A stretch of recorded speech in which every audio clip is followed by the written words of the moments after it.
Muchas gracias a la Fundación Gabo por esta invitación y a todos quienes están del otro lado, en sus teléfonos o sus pantallas, y que han decidido compartir con nosotros este rato para conversar y profundizar sobre lo que es el periodismo de soluciones, en este caso enfocados en temas de salud. Como decía Daniela, ocuparé unos 45 o 50 minutos y luego habrá tiempo para preguntas, naturalmente.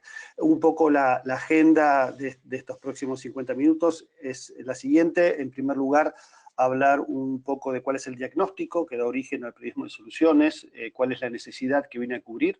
En segundo lugar, una caracterización un poco más precisa de qué es el periodismo de soluciones, también de qué no es. Luego hablaremos de en qué situaciones informativas, en qué contextos es relevante aplicarlo y cómo se ejecuta. Luego un pequeño capítulo al rol del editor, pero sobre todo al rol de la edición, ya sea desde el punto de vista del periodista o del editor, cuáles son las conversaciones relevantes en una redacción que permiten desarrollar un periodismo de soluciones significativo. Y por último, compartir con ustedes algún kit de herramientas, enlaces y espacios en los que se puede profundizar para conocer un poco más sobre esta práctica. Mi nombre es Chari Guyot, soy director y fundador de Redacción. Es un medio que está en Buenos Aires, Argentina. Nacimos hace 18 meses y hacemos del periodismo de soluciones uno de nuestros capítulos fundamentales. Como les comentaba, me parece interesante empezar por cuál es el diagnóstico de lo que ocurre en el ecosistema de medios que de alguna manera da origen y justifica la existencia del periodismo de soluciones. Sabemos que para una enorme parte de la audiencia esta es la sensación al momento de enfrentarse a las noticias online. Tiene que ver con varios fenómenos que están ocurriendo en esta operación. El primero tiene que ver con el sesgo de negatividad, es decir, desde que entramos a una universidad de periodismo nos dicen que si es buena noticia no es noticia. Este sesgo viene con nosotros desde hace 200 años, si decimos que la práctica del periodismo moderno tiene ese espacio, y es un sesgo, vamos a ver en un minuto, que excede, por supuesto, al periodismo, que tiene que ver con la economía de la atención, que tiene que ver con la psicología, las neurociencias, han estudiado mucho esto. Lo que sí ha ocurrido es que, según la investigación, el ecosistema digital ha acelerado o exacerbado este sesgo por la negatividad. El fenómeno, digamos, de la desinformación también está afectando la confianza de las audiencias en nuestro periodismo, y en algún punto el periodismo de soluciones también viene a responder para hacer un periodismo riguroso sobre algunas de las cuestiones a partir de las cuales circula mucha desinformación. El fenómeno del clickbait, está también esta idea de crear títulos para que la gente fundamentalmente haga clic y sumar page views. Es otro de los fenómenos que está creando una audiencia en algún punto intoxicada. El fenómeno de la hiperpolarización en nuestra América Latina, esto está bastante, no solo en América Latina, en otros países del mundo también, pero la conversación social hiperpolarizada está afectando la credibilidad de los medios. Esto está muy conectado con el sesgo de negatividad, por supuesto. Y por último, la sobreabundancia de información, ¿no? El hecho de que tenemos unos modelos de negocios y modelos editoriales basados en la velocidad y el volumen, es decir, en publicar la mayor cantidad de notas posibles para crear la mayor cantidad de page views posibles. Bueno, este diagnóstico, que es amplio y que excede, por supuesto, lo que puede hacer el periodismo de soluciones, pero en algún punto está provocando este fenómeno intoxicante, si se quiere, ¿no? Los medios lo cubrimos, los medios hablamos, muchas veces estos son títulos más o menos recientes, cómo evitar que te afecte la negatividad de las noticias, por qué los medios de comunicación no dan más que malas noticias, las noticias negativas se comparten más en redes sociales, esto es técnicamente cierto, y esto se estriba muchas veces en lo que se conoce como este sesgo de negatividad que excede al periodismo, y que provoca que lo malo en algún punto parecería ser más fuerte que lo bueno. Lo voy a pasar esto más o menos rápido, pero sobre todo el periodismo anglosajón ha escrito mucho en torno a este sesgo por la negatividad, qué lo provoca, cuál es el sesgo cognitivo, las neurociencias han trabajado sobre esto, y lo que está bastante claro es la manera en que este sesgo nos afecta, por supuesto a quienes trabajamos en periodismo, pero también a muchas personas que consumen noticias, ¿no? Y se genera esta suerte de adicción a las malas noticias. El último reporte del Reuters Institute salió en abril de este año, 70.000 encuestas en 38 países, identifica una categoría que son los news avoiders o esquivadores de noticias o evitadores de noticias. 32% de la gente que está online en el mundo entra en esta categoría. En países como los nuestros, Argentina 45%, Chile 42%, México 37%, Brasil 34%. Este es el porcentaje de gente que está online y que evita las noticias. Y estos números no tienen ningún sesgo etario, es decir, que si uno piensa en las audiencias sub 35 o sub 30, estos números crecen muchísimo, crecen por lo menos un 50%, con lo cual es lógico pensar que 6 de cada 10 jóvenes que están online esquivan las noticias. Y cuando se les pregunta en esta investigación por qué motivo, el 58% de ellos explica que es por su impacto negativo en el ánimo. En Argentina decimos, nos queman la cabeza. Y luego el segundo es que siento que no tengo nada que hacer, digamos, ¿no? Con lo cual yo creo que es un problema muy serio que tenemos como industria, que tiene nuestra práctica actual y que algo tenemos que hacer. Les leo brevemente este concepto sobre el sesgo de negatividad. Se refiere al concepto que en grados de la misma intensidad, las cosas de naturaleza negativa, pensamientos desagradables, emociones, interacciones sociales o eventos traumáticos, tienen un peso mayor en los estados y procesos psicológicos de las personas que las cosas neutrales o positivas. Yo creo que nosotros desde nuestra práctica periodística tenemos que tomar nota de cómo funcionamos como personas, cómo funcionan las sociedades, y que esto debería decirnos algo, hasta diría en términos éticos respecto a nuestras prácticas periodísticas. Esto es casi un chiste, ¿no? Fast Company el año pasado hizo una nota que decía cómo detener la adicción de tu cabeza, de tu mente a las malas noticias. Y cita al autor de un libro cuya sugerencia es volver a leer los diarios impresos y dejar de leer las noticias online. Y yo, por supuesto, con Obama me pregunto si esto realmente es una sugerencia posible o real. Y todos muchas veces nos sentimos reflejados. Este es un chiste de Michael Werker, de Político, que creo expresa bastante bien también cómo nos ven la sociedad, cómo ve nuestro rol tantas veces y nuestros problemas de credibilidad y confianza. En gran parte creo que responden también a otras cosas, faltas de transparencias y demás, pero un poco a este problema que intentamos abordar. El periodismo de soluciones es una de las respuestas a este problema. Yo creo que el periodismo explicativo también, lo que se llama slow journalism o periodismo lento en el mundo anglosajón también. Pero hoy vamos a referirnos un poquito más en profundidad al periodismo de soluciones con estos 3 primeros capítulos. ¿Qué es y qué no es? Luego, dónde encontrarlo y, en tercer punto, su enfoque. Yo creo que el primer sesgo y equívoco que tenemos que atender es creer que el periodismo de soluciones son buenas noticias.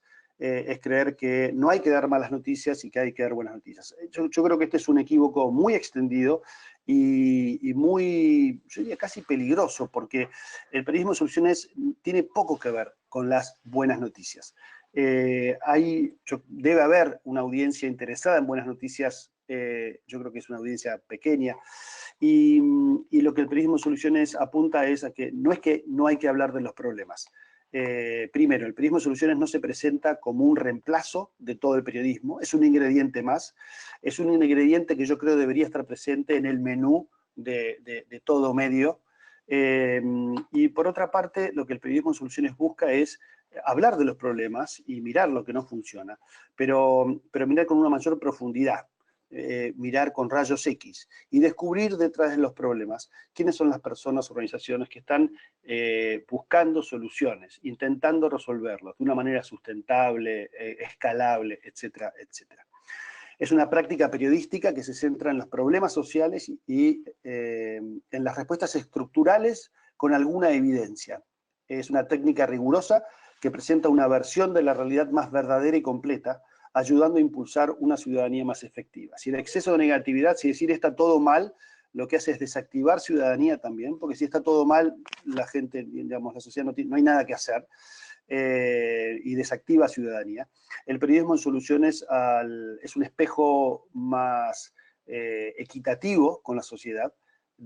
Es cierto que nuestras sociedades están atravesando tremendos problemas de injusticia, de inequidad, problemas psicológicos, pero cuando uno mira con detenimiento va a descubrir que en casi todos estos problemas hay personas que están haciendo algo. Por ahí no es la solución perfecta, no es la solución completa, pero es demostrar, contar la historia de estas personas, organizaciones, claramente ayuda a reconectar también a las audiencias con la realidad, con lo público, con la conversación pública. Creo que esta lista es muy importante. ¿Qué no es el periodismo de soluciones? Y me parece que es importante también porque como es una práctica periodística más o menos reciente, está en formación, más allá de las definiciones, uno la puede encontrar en los diversos medios, en gente que las está practicando, y por supuesto aquí no hay una policía de qué es o no es periodismo en soluciones, pero me parece que es muy interesante una aproximación que nos permita distinguir con precisión cómo podemos desarrollar que esta práctica periodística se convierta casi en un género, que tenga sus estándares y que permita clarificar cuál es su aporte al ecosistema, ¿no? De modo que el periodismo de soluciones no son buenas noticias, no es un maquillaje de la realidad, no es ocultar lo que está mal, no es ser vocero de ONGs. Es cierto que la sociedad civil muchas veces es la que está buscando estas soluciones, pero también hay muchos casos de gobiernos, y tampoco sirve cuando una nota se convierte en vocero de una organización de la sociedad civil. No es el culto al héroe, no es simplemente, digamos, la persona que camina 2 días para llevar agua a un lugar. Puede ser una nota muy interesante y eso puede ser periodismo, pero no hay allí nada escalable, si se quiere. No hay una evidencia científica de que esa solución pueda resolver el problema del agua en grandes comunidades, por ejemplo, con lo cual no entraría dentro de este concepto de periodismo de soluciones. Tampoco es la panacea, el periodismo de soluciones no viene a reemplazar al periodismo. Sí, yo creo, como muchos, que este tipo de enfoque tiene que tener muchísima más presencia en nuestros medios para como decía antes, convertirse en un espejo más fidedigno de la realidad. No es expertise teórico, tampoco es un párrafo, es el último párrafo que dice, a veces escribimos notas en donde se describe un problema en 25 párrafos y el párrafo número 26 apunta que hay alguien intentando algo. No es periodismo especulativo, tampoco es una invitación al activismo formal, puede haber casos, pero no necesariamente. Y no hay soluciones en desarrollo. Esto fundamentalmente significa que la historia que uno está contando contiene algunas evidencias de que esa solución es efectiva, de que es escalable, de que tiene algunos resultados. Uno de los aspectos más difíciles e interesantes del periodismo de soluciones es que busca identificar las causas profundas de los problemas sociales. Y los problemas sociales son complejos y son multicausales, con lo cual el periodismo de soluciones lleva bastante trabajo. Busca resaltar una respuesta o las respuestas a este problema y presenta evidencia sobre el impacto de esa respuesta. Esto es muy importante. Pero también explica el cómo y el por qué. Quiere decir, es un periodismo que se detiene en los detalles, en los procesos y explica por qué funciona algo, por qué no está funcionando algo. En su mejor expresión, el periodismo de soluciones ayuda a entender cómo funciona un problema complejo y cómo se puede mejorar, cuáles pueden ser sus arranques. Quiero decir, el problema de, por ejemplo, de la repitencia o del alfabetismo en escuelas pobres en la Argentina es un problema muy grave y por supuesto no es un problema que se deba a una sola causa, con lo cual es realmente un periodismo que al momento de contar experiencias, soluciones que se está haciendo en alguna provincia en particular, en una red de escuelas y demás, lo que permite es entender con mayor claridad esa multicausalidad del problema. El periodismo de soluciones no hace problemas exageradas ni predice el futuro, tampoco presenta en general que estas soluciones son las únicas que existen. Estos problemas, porque son complejos, habitualmente encuentran soluciones que son complementarias, que van evolucionando. La narrativa de este tipo de periodismo se enfoca en la evidencia, en las lecciones aprendidas. Hay personas, hay organizaciones, hay un ministerio, pero intenta no convertirse en simplemente una descripción de la solución de esa persona o esa organización, sino que intenta de alguna manera proyectarla por sobre el resto de la sociedad. Y el último punto es muy importante: no oculta las limitaciones, las incógnitas, lo pendiente de estos proyectos o de estas historias. Vamos a ver, no, este video no lo vamos a ver, vamos a ver el segundo video, que existe desde hace unos años el Solution Journalism Network en los Estados Unidos, después les voy a dar un poco más datos, y con Google acordó que incluir sus historias en el asistente de Google, en el asistente de voz. Y Google hizo este video que vamos a ver ahora, que yo creo que expresa muy bien toda esta introducción, ¿no? Calculo que tienen el audio, si no lo voy a ir traduciendo. Desde el inicio de la humanidad hay malas noticias. Las malas noticias son parte de nuestra vida. Las guerras tienen una función. Las buenas noticias son una manera de detectar los problemas, son una manera de supervivencia también, y en eso el periodismo tiene una función. Sin embargo, la sobreexposición a estos problemas a veces parecería que son lo único que existen y las soluciones no están. Y hay evidencia respecto a cómo este exceso de negatividad nos afecta y crea este problema con la esperanza, ¿no? Esta idea de que no hay esperanza a mano y que todo lo que nos rodea está mal, de alguna manera achica nuestros horizontes también. Explica el video que hay buenas noticias también.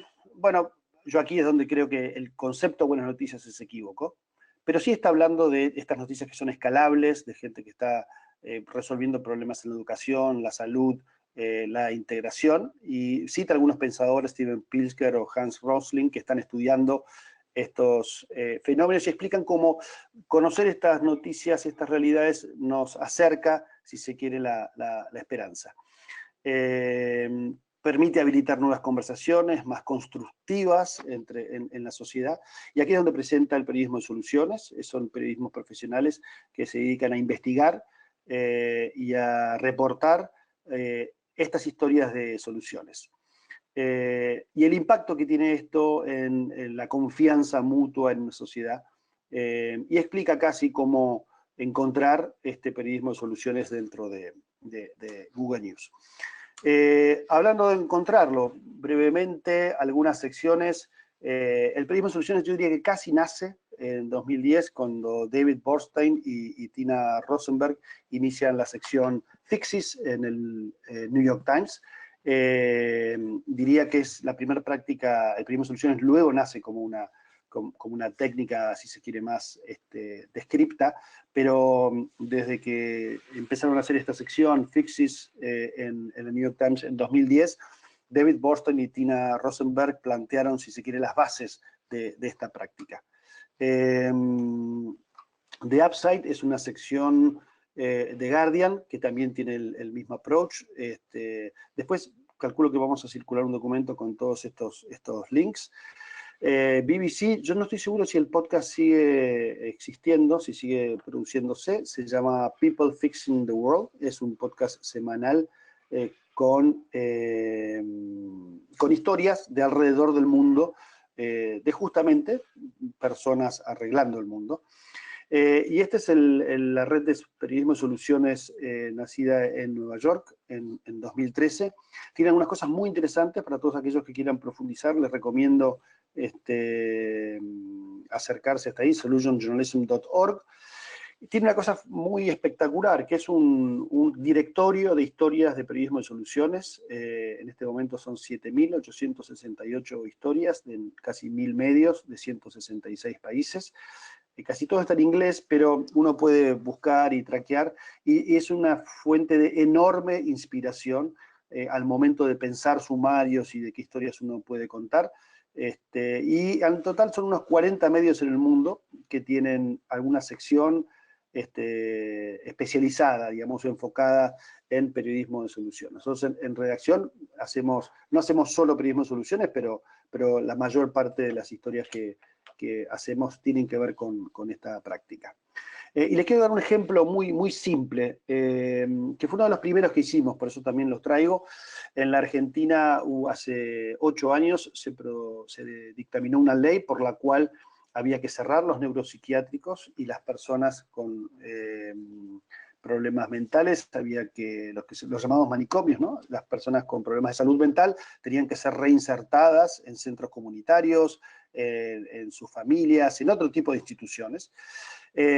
Cuando se cumple la caducidad, digamos, el tiempo que la ley le daba al Estado para cerrar los manicomios, que fueron 7 años, esto fue el año pasado, se cumplió, los medios hicimos lo que generalmente hacemos, que es damos cuenta de que, horror, se cumplieron 7 años, que era el tiempo que la ley le daba a los estados, y aún sigue habiendo 42 manicomios en la Argentina. Lo que hizo una de nuestras periodistas fue aplicó una técnica muy simple, que es, ¿quién lo está haciendo mejor? ¿Cuál es por ahí la provincia de la Argentina que tiene menos manicomios o que ha logrado cerrar todos sus manicomios? Y se encontró con esto, con que Río Negro, una de las provincias del sur de la Argentina, de la Patagonia, había desarrollado, a partir del cumplimiento de esta ley, no solo el cierre de sus manicomios, sino un modelo de un programa de salud mental que luego fue imitado en el mundo. Y la historia fundamentalmente contaba eso. Fue interesante porque en la misma semana en la que todos estaban hablando, digamos, de este problema, Lucía Weigé contó la historia de cómo lo hizo Río Negro, que al mismo tiempo era la historia de cómo lo podían hacer el resto de las provincias, ¿no? Respecto al enfoque, voy a ir más o menos rápido con esto. Nuestro enfoque tradicional tiene que ver con este periodismo combativo, de denuncia, que busca generar una polémica, esta oposición, es decir, de darle el micrófono a uno a otro. Tenemos un cinismo en sangre bastante alto en las redacciones, no está mal en sí mismo, el problema es cuando es nuestra única herramienta intelectual para abordar la realidad. El periodismo tiene que pensar mal a veces para sospechar, es una herramienta de trabajo. Ahora, cuando siempre piensa mal y siempre sospecha, le impide capturar la realidad o asir la realidad en todas sus dimensiones. Nuestro periodismo está orientado, digamos, a lo que llamamos hacia la deficiencia, y es un circuito cerrado, esto está mal. Y por supuesto, el periodismo de investigación, por ejemplo, que busca echar luz sobre los abusos del poder o del dinero, es importantísimo y es fundamental. Y en nuestro subcontinente ha logrado cosas excepcionales, como todo el caso Odebrecht, por ejemplo. Sin embargo, yo creo que nuestros medios necesitan, además de periodistas de investigación enfocados en esos abusos, otros periodistas que echen luz no ya sobre lo que no funciona y se hace mal, sino sobre lo que sí funciona. Y a veces es hasta más difícil, diría yo, ¿no? El enfoque de periodismo de soluciones, bueno, tiene esta mirada constructiva, suele ser muy explicativo, hay que explicar cuál es el problema, hay que explicar cuál es la solución. Es un periodismo que antes de buscar generar polémica, busca entender. Y por supuesto, es escéptico, digo, pero entre el cinismo y el escepticismo me parece que son grados diferentes, ¿no? Es cuestionador como todo periodismo, es decir, no compra una solución con moño, cerrada y sin cuestionarla. Pero es un periodismo también más abierto, es un periodismo que no busca tener la última palabra, sino que busca también habilitar nueva conversación en las audiencias. Es, por supuesto, aplicable a todos los rubros de los temas de sociedad, y los ejemplos que vamos a ver ahora, generalmente, casi todos creo que están basados en temas de salud, que es un poco lo que hoy nos convoca, pero medio ambiente, educación, género, derechos humanos, política, economía, sociedad, en términos amplios. Todos estos rubros contienen historias para ser narradas a partir de estas herramientas de periodismo soluciones, y por supuesto, y vimos en algunos ejemplos, hay podcasts, periodismo impreso, digital, televisión, documentales, quiero decir, es una práctica periodística posible para cualquiera de los formatos. Esto ya está casi dicho, pero lo repito muy brevemente. Si el exceso de negatividad genera paralización y desánimo en las audiencias, el periodismo de soluciones puede generar movimiento y entusiasmo. Muestra modelos de personas, organizaciones que están buscando, a veces encontrando soluciones a nuestros desafíos sociales más urgentes. Algunas características, antes de pasar a algunos ejemplos, ahora vamos a ver ejemplos de cada uno de estos 6 puntos, primero los voy a mencionar. Hace de la solución el eje narrativo, es decir, el periodismo de soluciones mira los detalles, no alcanza con una mirada más panorámica los detalles de cómo se implementa esa solución. Presenta evidencias de resultados y de su efectividad, no alcanza con las intenciones. Incluye personajes, historias de vida, pero intenta superarlos. El personaje es parte de, pero la solución es como el gran protagonista. Ofrece detalles de las limitaciones, los errores o los aprendizajes, es decir, no hace propaganda de esta solución. Enfatiza las perspectivas frescas e innovadoras, y por último, no sensacionaliza, no promueve puntos de vista en particular, no pontifica, es periodismo. Vamos a ver algunos ejemplos ahora. Los ejemplos de la izquierda están tomados de la base de datos News Tracker de Solution Journalism Network. Esta es una nota del Global Mail de Canadá sobre cómo un hospital de Ontario llegó a un índice muy importante, que es que el 100% de las personas que fallecen en ese hospital y pueden ser donantes, finalmente hoy son donantes. El promedio en Canadá, al momento de publicar esta nota, era 37%. Y cuenta sobre todo cómo esa solución se logró a través de la capacitación de las enfermeras y el diálogo con las enfermeras. Y son las que tienen el contacto más directo con las personas que llegan y mueren en ese hospital, y son las que lograron revertir el hecho de que los familiares, fundamentalmente, decidieran donar los órganos de los pacientes cuyos órganos pueden ser donados, naturalmente. Y el de la derecha tiene que ver con cómo Entre Ríos, una provincia en Argentina, desarrolló un sistema de becas único en el país, financiado por los egresados de las universidades, ¿no? En realidad, cuenta cómo se construyó esta solución. Cuenta, entre otras cosas, que imita una solución en Uruguay, que es la antecede, pero si uno lee estas notas, la historia es la historia de cómo se llega, cómo se implementa, cómo se piensa y cómo se busca y cómo se descubre esas soluciones, ¿no? Con resultados muy potentes. En un lugar, el hecho de que en un hospital el 100% de las personas que fallecen y pueden ser donantes de órganos se convierten en donantes de órganos, contra el 37% del sistema nacional. Y en el caso de Entre Ríos, en Argentina, el modo en que los egresados universitarios financian un sistema de becas de los universitarios cursando, digamos, ¿no? En curso.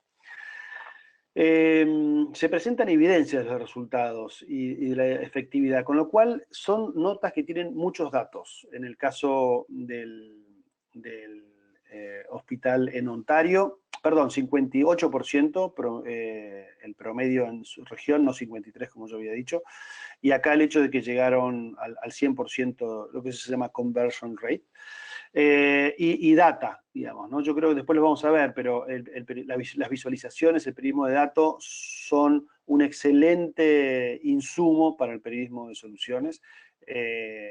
No alcanza con las intenciones, no alcanza con mostrar lo que se puede hacer, hay que demostrarlo con datos. Incluye personajes, pero no se concentra en ellos, sino son soluciones. A la izquierda, un audio de NPR, la radio pública de los Estados Unidos, sobre cómo un economista ayudó de vuelta a encontrar los donantes adecuados de riñón, y fundamentalmente aplicó un modelo matemático a la base de datos de donantes de riñón. La historia, el título habla sobre cómo un economista ayuda a los pacientes a encontrar su riñón donable. Creo que no lo traduje muy bien, pero la historia no habla del economista, habla por supuesto del economista, pero habla también de cómo fue su solución y demás. Y la historia de la derecha es una historia, si se quiere, mínima, también centrada en el protagonista, que se llama Carlos Luchetti, Crónica de una muerte evitada, cómo la red de desfibriladores de Chacabuco salvó a una persona infartada. Chacabuco es una ciudad en la provincia de Buenos Aires, que más allá del título y del caso, la historia cuenta cómo una ciudad mediana logró que 1 de cada 16 de sus habitantes sepa aplicar RCP, y cómo en este caso, en un partido de básquet, este hombre de 52 años sufre un ataque cardíaco, y por este programa y por este índice logra salvar su vida. Ofrece detalles de sus limitaciones, errores, aprendizajes. Esta es una nota bastante reciente que publicamos. Hospital a distancia, el Garraham. Garraham es el principal hospital de niños de la Argentina, lidera una red de telesalud que conecta a todo el país y es modelo en el mundo. Hay unos 300 hospitales en la Argentina que se conectan por videoconferencia para interconsultas y demás. Y la historia cuenta uno de los problemas que tuvieron al principio, y fue un problema que complicó, si se quiere, el crecimiento del programa, y era que algunos hospitales regionales de provincia se conectaban directamente con el Garraham, que está en la ciudad de Buenos Aires, ciudad capital, y no se conectaban con los hospitales provinciales más cercanos y más grandes, y esto estaba generando distorsiones en el sistema de salud, con lo cual es muy importante mostrar las cosas que no funcionaron, los aprendizajes y los errores de estos proyectos. Enfatiza perspectivas frescas e innovadoras. Muchas veces la tecnología es un impulsor de estas soluciones. La Universidad de Stanford es como el gran centro de los innovadores sociales, y también allí hay, a la izquierda, bueno, una nota del New York Times sobre la manera en que una empresa, leyendo tweets y posts de Facebook que mencionan donación de órganos, logró armar una base de datos, logró contactar a estas personas y hablar una única e increíble base de datos de donantes. Y por otro lado, a nuestra derecha, una historia que hicimos sobre una plataforma online gratuita que permite a personas mayores lograr, digamos, es una red de cuidado de personas mayores. Preguntas indispensables, y estas para mí es muy potente. La primera es yo no termino de sorprenderme de qué tan lejos uno puede llevar el periodismo de soluciones cuando se hace seriamente esta pregunta. ¿Quién lo hace mejor? Casi siempre hay alguien que lo hace mejor, y si uno cuenta la historia de quién lo hace mejor, uno está desarrollando, digamos, en toda su expresividad el periodismo de soluciones, ¿no? Con lo cual ahí, por supuesto, está lo geográfico, lo etario, digamos, pero cuando uno tiene muchos estados o muchas ciudades y descubre quién lo hace mejor, posiblemente no es por casualidad, es porque detrás hay un proyecto, hay una solución, hay un entendimiento, hay una mirada, y de allí que es muy potente esta aproximación. Segundo, es interesante también rastrear el origen de las ideas. Yo les contaba en el caso de Entre Ríos el hecho de que era heredera de una solución uruguaya. Es interesante rastrear las ideas, es parte de ese periodismo. Como hablábamos, en qué nivel funciona y en qué no. Hay soluciones que por ahí no son económicamente sustentables, otras que se enfrentan con desafíos sociales muy particulares, echar luz sobre esos desafíos y sobre esas cosas que todavía pendientes es una parte importante. Lo mismo con la siguiente, qué parte funciona o cuál no. Es interesante citar a los críticos del programa. Ahora que me acuerdo tenemos ejemplos, ahora los vamos a ver. Saber con claridad cuáles son los parámetros de éxito relevante y luego señalar los obstáculos de modo que se vea la replicabilidad, la escalabilidad de esas soluciones, ¿no? Respecto a quién lo hace mejor, yo creo que uno podría, en casi todo desafío social, problema social, si uno encuentra la respuesta a quién lo hace mejor, uno tiene la base para un periodismo, una nota de soluciones, después hay que desarrollarla. The Washington Post, esta es bastante reciente, sobre cómo Túnez desarrolló un programa de educación sexual sponsoreado por el Estado, y esto es una rareza en el mundo árabe. O sobre la derecha, cómo funciona la cobertura médica inclusiva, que nació en Jujuy, celebran médicos y pacientes. Es una suerte de obra social local que aprovechan 20.000 personas. ¿De dónde surgió la idea? Yo les contaba también esta. Es un programa de restauración de fauna muy grande en Iberá, que es una zona en el noreste de la Argentina. Y ese programa, que está teniendo muy buenos resultados, de alguna manera casi imita al Parque Kruger de Sudáfrica, y el modo en que atendió algunas especies locales para evitar su extinción. ¿Qué funciona y qué no funciona? Esta es una historia que hicimos hace ya bastante tiempo.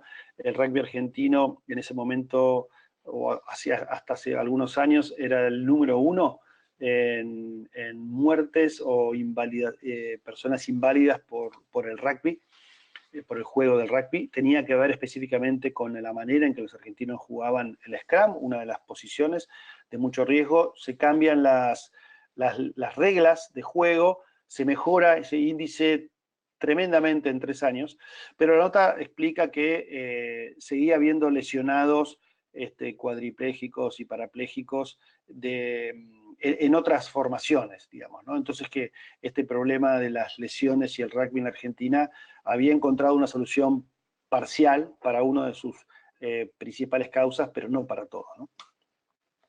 Es interesante apuntar qué dicen los críticos del programa cuando los hay. En este caso es una metodología de enseñanza de lectoescritura, de alfabetidad, diría, basada en una corriente neurocientífica, con muy buenos resultados, pero también con críticos, en parte ideológicos, en parte pragmáticos. La práctica tiene que ver con la psicogénesis, no importa, no viene a cuento, pero sí es importante que si hay críticos de la solución, tengan su voz. Esto, como creo que repetí ya casi demasiado, no es propaganda de una ONG, es periodismo, y tiene que mostrar, sin el cinismo, digamos, que lleva a crear sospechas sobre todo, pero si hay críticas fundadas y que creemos que son relevantes, por supuesto tienen que estar. También los parámetros de éxito, y ahí es donde yo les decía que el periodismo de datos y la visualización son un excelente acompañamiento o ingrediente o insumo para el periodismo de soluciones. Venimos más o menos bien. ¿Cuándo una historia es susceptible de ser cubierta con periodismo de soluciones? El problema tiene que ser compartido, tiene que ser amplio, tiene que ser un problema social fácilmente identificable.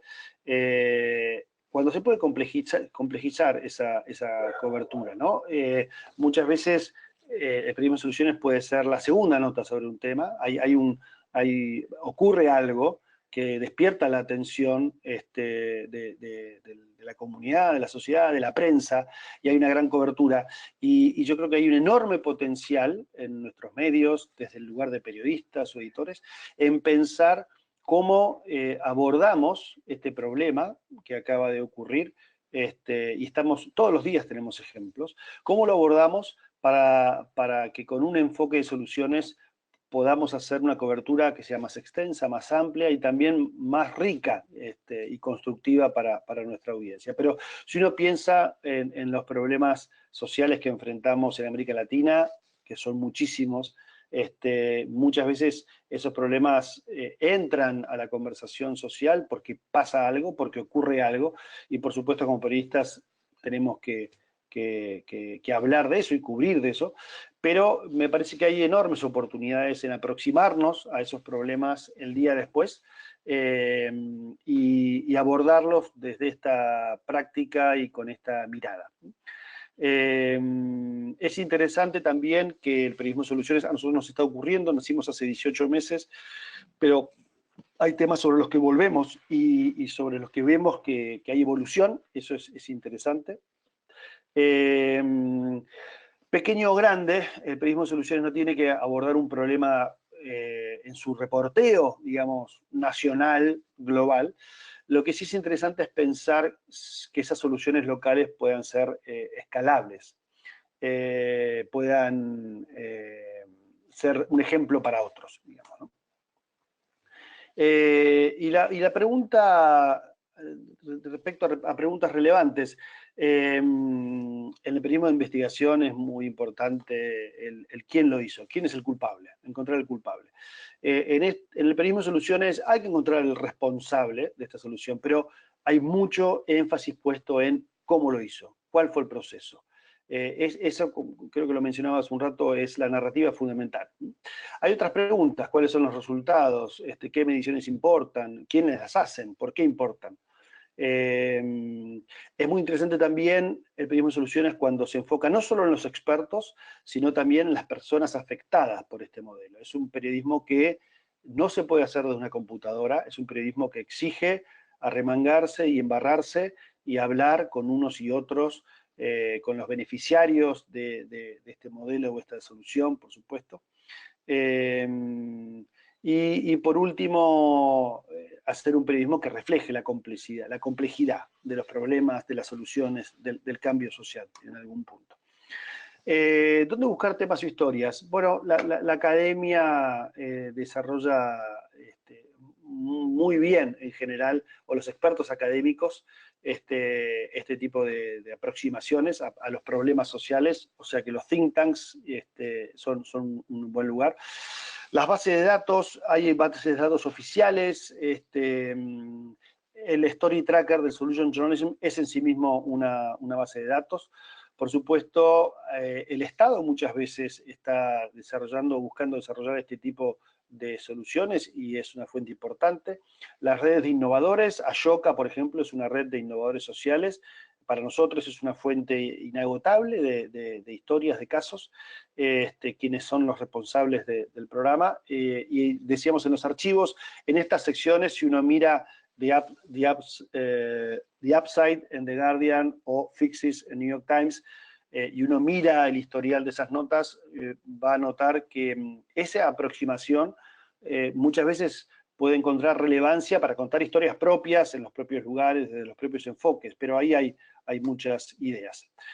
Voy a pasar esto un poquito más rápido porque nos queda poco tiempo. De todas maneras, yo calculo que después van a recibir esta presentación y van a poder recorrerla. Tenía acá algunos ejemplos. Esta es una gran nota de Tina Rosenberg en la revista New York, que habla sobre este hombre, Timothy Ray Brown, pero habla sobre todo sobre cómo se curó, cómo se llegó a la cura del SIDA, ¿no? o a su incapacidad de detectar en sangre, digamos, ¿no?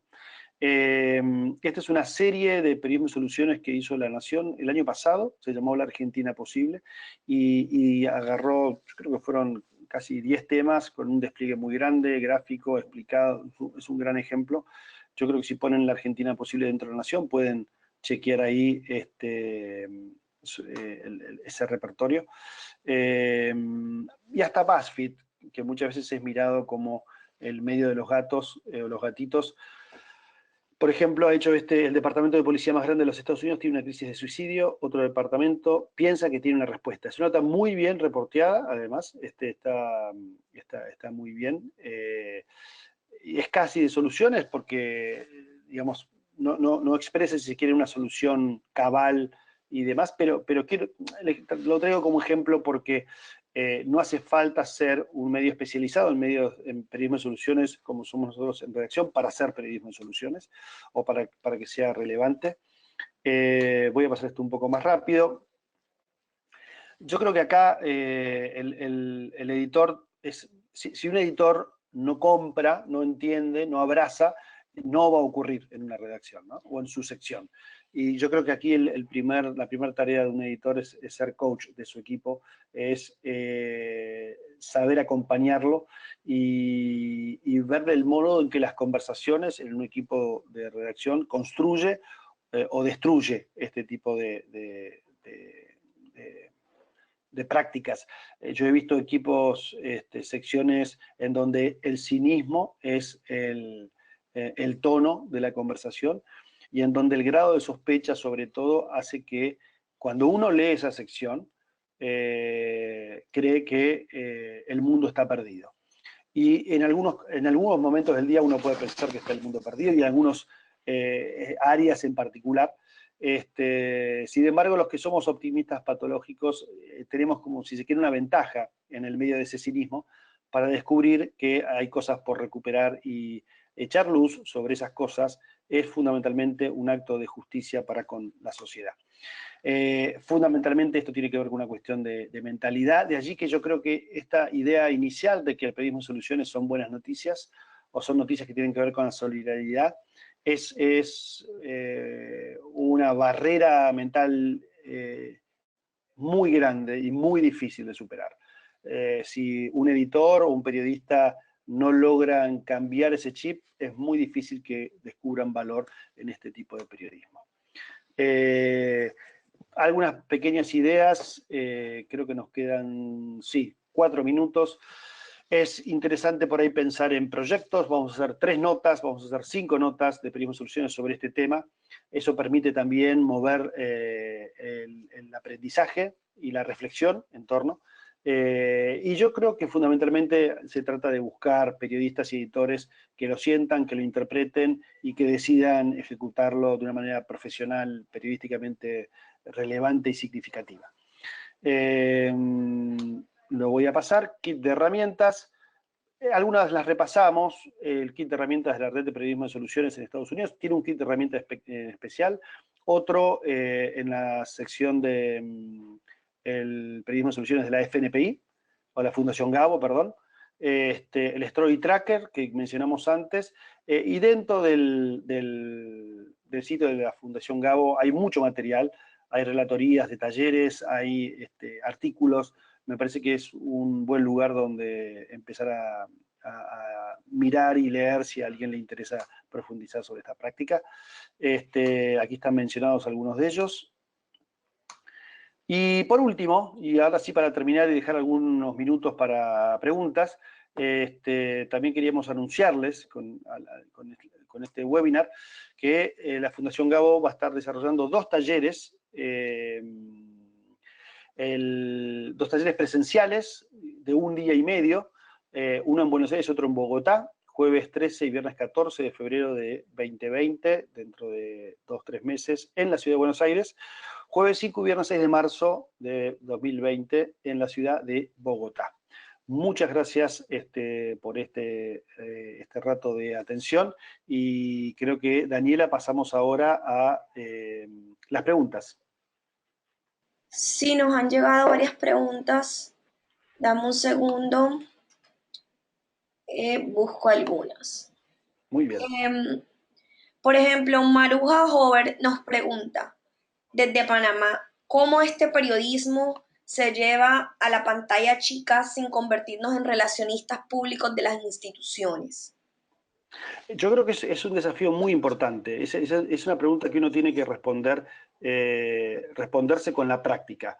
Uno de los riesgos, este periodismo mal ejecutado, mal practicado, podría parecer que uno se convierte en vocero de una organización de la sociedad civil.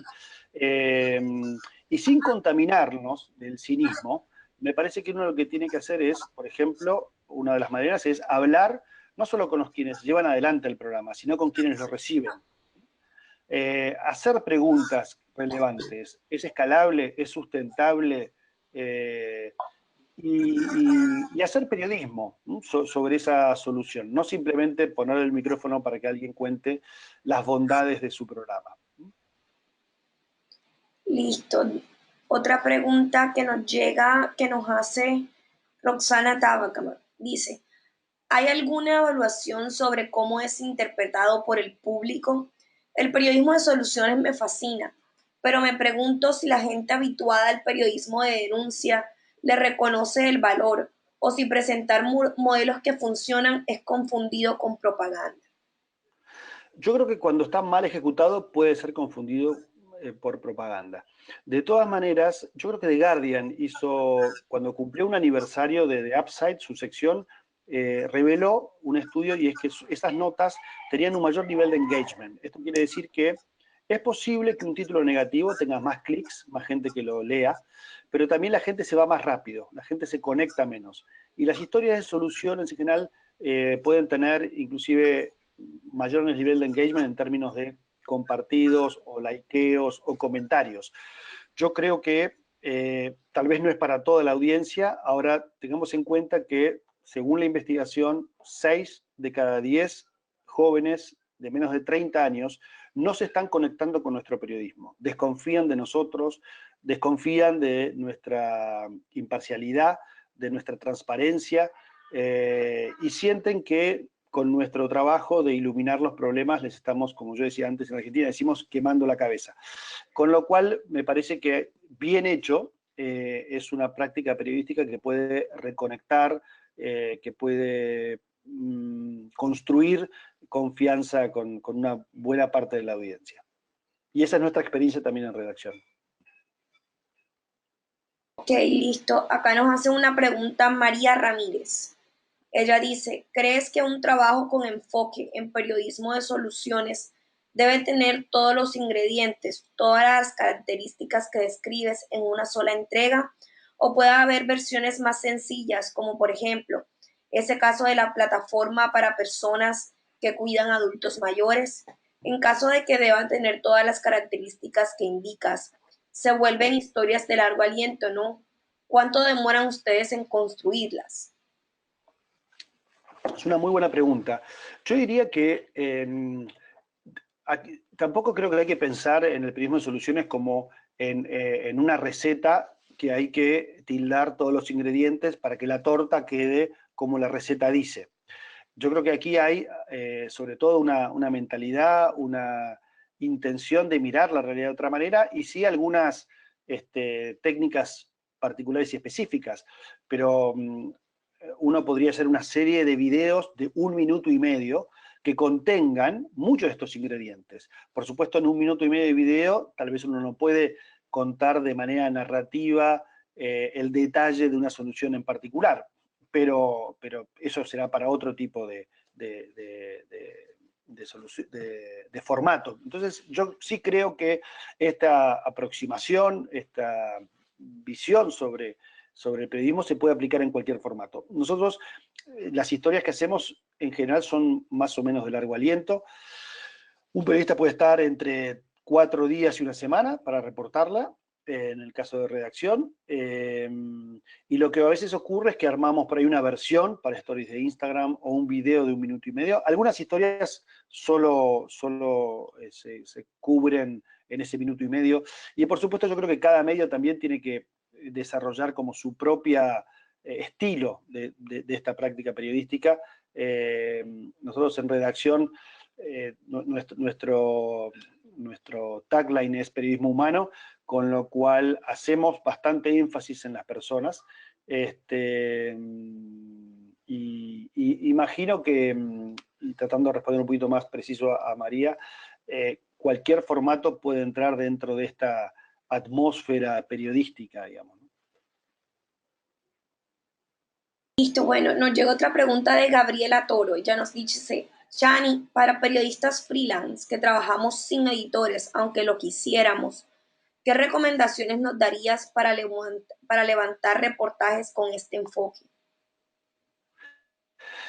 Es una buena pregunta, porque realmente a veces los editores son como se dice, gatekeepers también, ¿no? Y están buscando otro tipo de periodismo. Yo creo que, primero, mi recomendación a un periodista freelance sería conocer bien la práctica, ¿no? Y me parece que leer ejemplos de periodismo de soluciones es una manera muy directa y muy simple.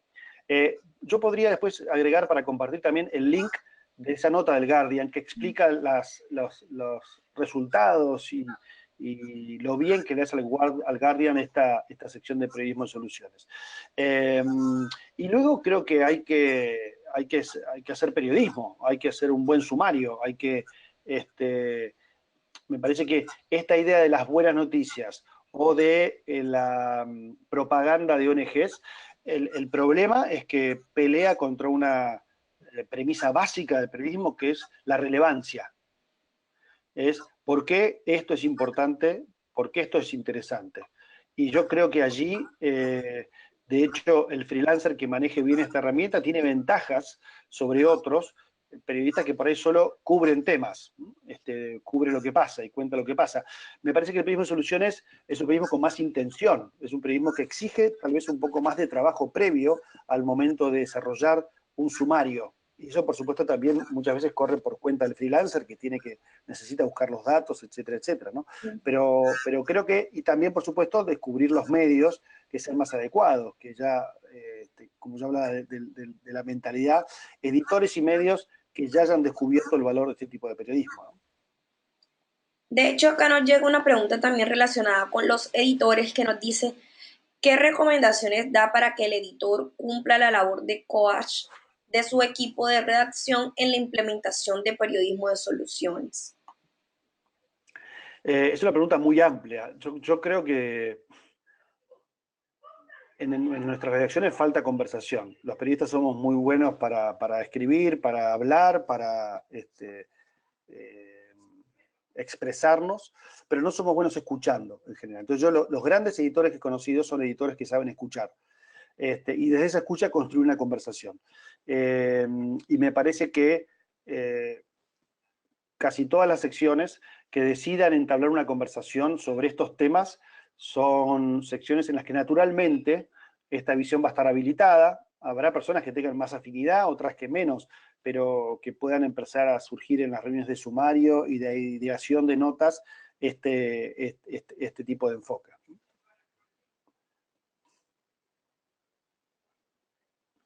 No, Daniela, no te estoy escuchando, ¿eh? Acá nos llega un Ahora sí. comentario que nos hace Elaine Díaz. Nos dice, hola, mi nombre es Elaine Díaz y soy directora de periodismo de barrio en Cuba. No es una pregunta, solo quisiera agradecer a Chani por la conferencia y la oportunidad de compartirlo con nuestros colegas en La Habana.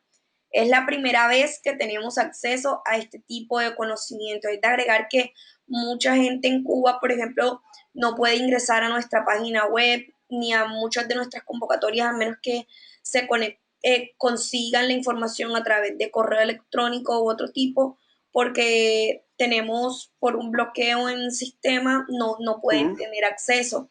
Entonces, por ejemplo, los de Cuba que estén interesados en el premio Roche pueden enviar su interés en postular el premio Roche en un correo a premioroche@fundaciongabo.org. Aprovecho este momento para decirlo porque me parece súper importante este tema que desde Cuba tengan la oportunidad de seguir nuestras actividades que pocas veces tienen acceso. Perdón, yo estaba buscando, gracias, Elaine, un gusto que desde Cuba te hayas interesado por esto. Estaba buscando la presentación porque quería compartir mi mail, yo quedo a disposición, por supuesto, lo que pasa que creo que, perdón, no sé dónde dejé, en alguna de estas pestañas está la presentación. Bueno, la he perdido, pero mi mail es bastante simple, es segullot@gmail.com, segullot, mi apellido y la letra C, con lo cual también a disposición para cualquier otra consulta. ¿Mm? Claro. Por acá nos Acá está. dice Daira Ordóñez, es otra pregunta. Nos dice, yo trabajo con enfermedades desatendidas desde el otro lado. Soy quien brinda información a periodistas. ¿Cómo llamar la atención de los periodistas y motivar para que cubran con este enfoque de periodismo de soluciones? Usualmente me pasa que si no les hablo de muertos, afectados, si no les llamo la atención para hacer ciertos cubrimientos, no lo atienden. Bueno, eso tiene que ver con nuestro sesgo negativo, eso es cierto, y los periodistas y editores muchas veces se nos pasan por encima historias o temas interesantes y no lo sabemos ver. Sí creo que hay otro sesgo, pero que en este caso se puede usar a favor, que tiene que ver con los datos, digamos, ¿no? Entonces, si bien este es un periodismo que busca contar la historia de una solución, es un periodismo que también busca evidencia y datos, con lo cual yo creo que ahí hay una oportunidad, pero datos que exhiban no la tragedia o lo malo, sino cuando hay las cosas las constructivas, interesantes, las mejoras en el tiempo, por ejemplo, ¿no? Me imagino que cualquier periodista debería reaccionar si hay una variable relevante que con el tiempo mejora. Y ese puede ser una manera de iniciar una conversación en torno a una historia de este tipo.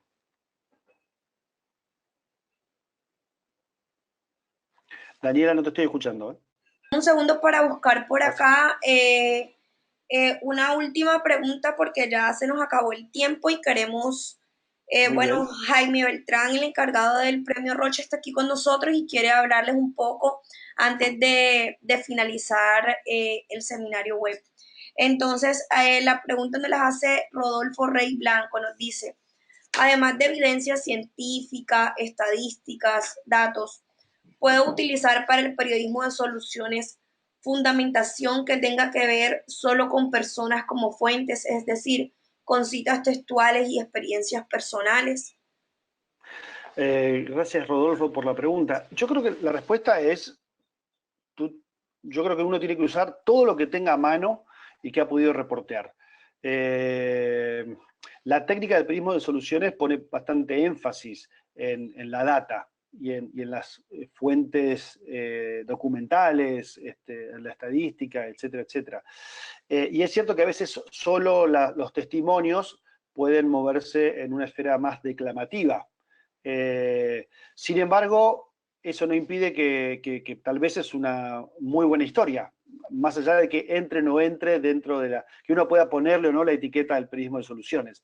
Me parece que el periodismo de soluciones es una caja de herramientas, es una mentalidad, es una práctica, pero también es una orientación, con lo cual yo creo que si uno logra contar una buena historia, porque es relevante, porque está bien contada, me parece que es menos por ahí importante si es susceptible de ser etiquetada o no como periodismo de soluciones.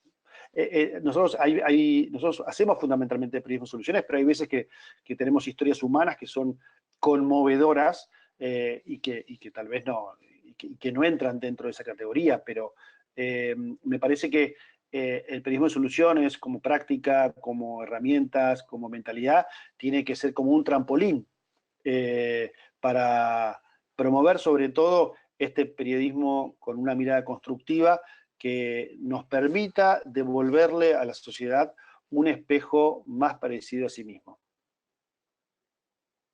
Listo, Shani, me repites, tu correo es segullot@gmail.com. Sí. Sí, no sé si lo están viendo ahora, puede ser.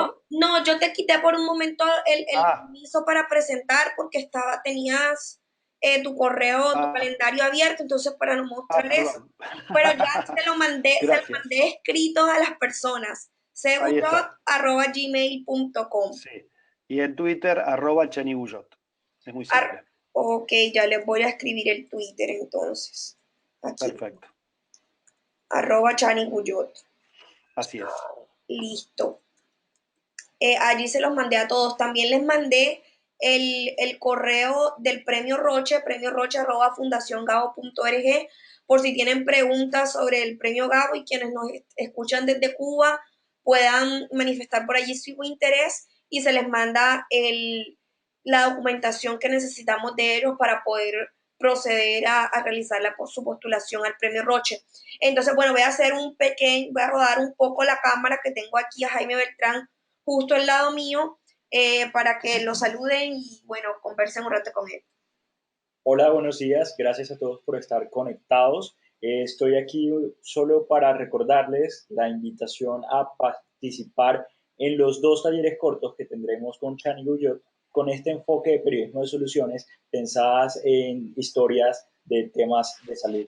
El primer taller, como Chani lo comentó, será en Buenos Aires los días 13 y 14 de febrero de 2020 y el segundo taller será en Bogotá los días 5 y 6 de marzo de 2020.